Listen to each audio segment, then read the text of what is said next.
2 3 Action.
بعد از اینکه اینا رو به هم دیگه چسبوندیم و جای سیما رو براش باز نگه داشتیم مثل اینا که سیم قرار از بیرونشون میکنه، چراغی که خریده بودیم حالا چراغ RGB رو میایم نصب.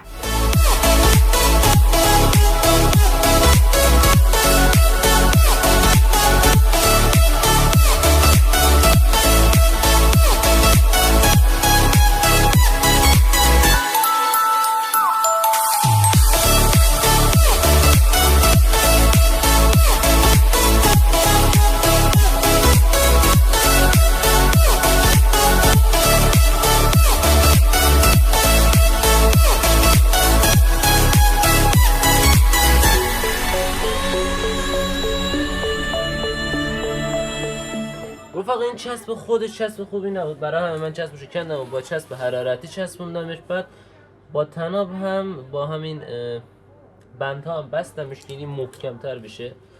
و در مرحله آخر اینایی که این قسمت دارن اینجوری روشون میچسبونیم، اینجوری قشنگ.